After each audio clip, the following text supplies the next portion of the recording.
Mulai dari lagi. Ya udah nggak apa-apa.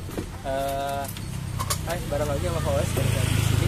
Tapi sekarang rencananya Fawaz lagi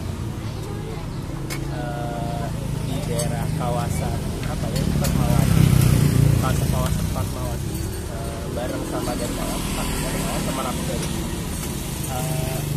Sekolah Tinggi Filsafat Islam Sarja, jurusannya tafsir. Nah, jurusan tafsir itu kan sekarang lagi menarik nih, karena permasalahan tafsir ayat-ayat Al-Quran itu menjadi hal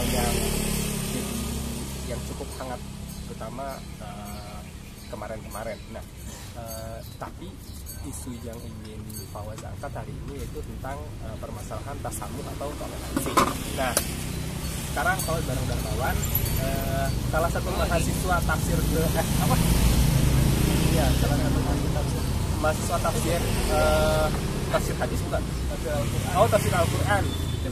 Sekarang udah semester akhir yang lagi ngerjain skripsi, dan dia juga salah satu aktivis di salah satu organisasi kemahasiswaan.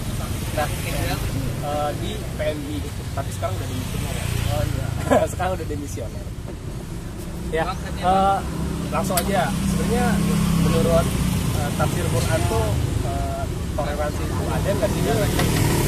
Toleransi secara kita kan berawal dulu dari definisi ya, toleransi dan saling menghargai, saling menghormati dalam kemajemukan, kira-kira seperti itu. Menurut saya, nah, bagaimana saya mengambil kesimpulan definisi seperti itu ada satu ayat dalam Al-Quran disebutkan lausya Allahu ja'ala lakum ummatan wahidatan walakin liyabluwakum fima ataqallahu fastabiqul khairat. Artinya apa? Nah, itu seandainya Allah menjadikan, seandainya Allah lausya Allah, sekiranya Allah tidak menjadikan kau ummatan wahidatan, umat yang satu. Itu ada lausya. Kata lau itu dia dalam tafsir menunjukkan yang tidak mungkinan. Artinya di sini ketidakmungkinan Allah menjadikan suatu umat yang satu. Pasti beragam nih. Nah, karena ketidakmungkinan jadi satu, pasti itu ada solusi. Ada solusi dalam masalah selanjutnya itu. Solusinya itu apa tuh? Walakin liyabluwakum fima ataqallahu fastabiqul. Nah, karena kita melihat bahwa umat ini tidak satu dan Allah sendiri tidak menjadikan umat ini satu, ya Allah menyuruh kita untuk fastabiqul khairat, yaitu melakukan berlomba-lomba dalam kebaikan. Nah, di sini ada yang menarik sebagai tentang Kebajikan seperti apa? Ini aja sebenarnya yang digambarkan sama kitab suci itu sendiri. Kebajikan kita saling menghormat, kebajikan kita saling menasihat, kebajikan kita saling menghargai, dan kebajikan yang lainnya. Nah, ada yang menarik ketika membaca kitab tafsir klasik seperti itu ya, bersama atau baru itu menghadirkan sebuah hadis bahwasanya ad-dinul wahid. Ini seru di sini. Ad-dinul wahid wa syari'atu mukhtalif. Nah, ad-dinul wahid ini bermakna agama itu satu. Ad-dinul wahid. Ini hadis. Ad-dinul wahid wa syari'atu mukhtalif. Dan syariat ini adalah beragam. Wah, Berarti agama satu, syariat. tapi syariat beragam. Syariat itu hukum maksudnya. Hukum seperti ada madhab, masuk ke dalam bagian syariat itu. Kalau aliran masuk ya? Aliran itu masuk. Aliran udah masuk syariat. Aliran masuk syariat. Syariat, madhab, aliran dan sebagainya. Tapi dalam hadis itu ad-dinul wahid wa syari'atul mukhtalif, agama itu satu. Jadi esensinya agama itu sebenarnya satu. Oh, esensinya satu tetap. Satu itu apa? Ada yang meriwayatkan bahwa satu itu adalah ketuhanan, keesaan, keesaan tunggal. Meyakini adanya hanya tunggal. Nah, wa syariat itu berbeda. Ada syariatnya fikih aja lah, dalam sunni terbagi, dalam syiah terbagi. Ini udah syariat. Nah, walaupun berbeda, itu sebenarnya ada kesatuan yang menyatukan hati, yaitu menyembah pada zat yang wahid. Tapi ya zat yang wahid itu sebenarnya tidak dijelaskan apa gitu ya. Ya, karena ini udah amat jelas, yaitu adalah sang pencipta. Kalau dalam banyak bacaan filsafat itu wajib diwudu. Nah, karena realitas Al-Quran itu menjelaskan bahwa Allah tidak menjadikan kita satu umat, ini kan fondasi Ya. maka sekiranya ada orang yang mengotot bahwa dirinya paling benar, kemudian dia merasa bahwa umatnya sudah mau menyatukan segala beragam yang sudah berbeda, saya kira telah melanggar prinsip-prinsip Tuhan. Lausya Allah, Bahkan prinsip Tuhan sendiri ya iya, sebenarnya ya. Tuhan. Karena kan ad-dinul wahid, kan agama itu karena satu ya. Itu dalam hati. Nah, dan Mawan kan asli orang Cirebon nih. Di Cirebon sendiri dalam adat istiadatnya, interaksi sosialnya sebenarnya ada nggak sih bentuk-bentuk toleransi atau kebudayaan yang di sana dilakukan bersama-sama, tidak memandang agama, aliran atau apa gitu?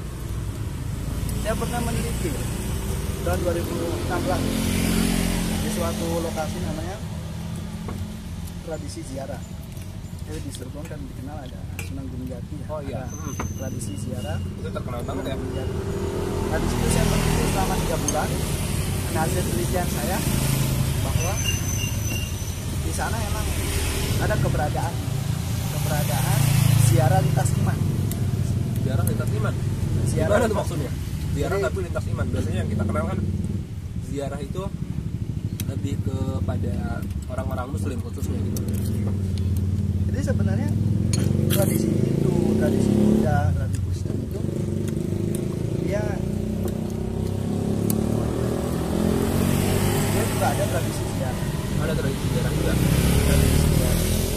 Nah, yang jadi uniknya di sini ada satu tokoh yaitu dari Islam, Sunan Gunung Jati. Cuman makomnya diziarahi oleh lintas agama. Agama apa aja sih yang pernah datang ke Yang pernah makom datang ada Sunan Gunung Buddha, Jati? ada Hindu, ada Kristen, ada Katolik, Protestan, terutama Islam yang dominan. Nah di sana saya kira melihat antara satu dan yang lain itu ada satu kesatuan, hormat, saling mendoakan, duduk bareng, kemudian artinya ada peran Sunan di sana, ada peran Sunan.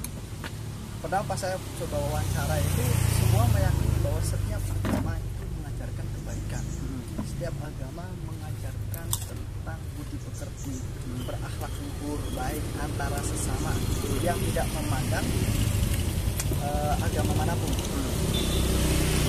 Nah, di sana pun ada spirit. Nah, spirit masyarakat di sana itu adalah spirit sebagaimana yang dicontohkan oleh Sunan. Artinya Sunan itu waktu masa hidupnya menghormati fakir miskin dari beraneka ragam agama. Makanya ada wasiat ingsun titik tajuk dan fakir miskin. Nah, fakir miskin di situ Itu artinya apa tuh?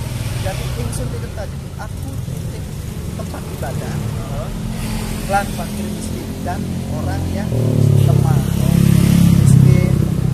Artinya miskin di sini itu adalah orang yang membutuhkan bantuan. Dari apapun sih agama apapun, maka itu wajib kita untuk membantu. Dan ini yang dipraktikkan oleh Sunan.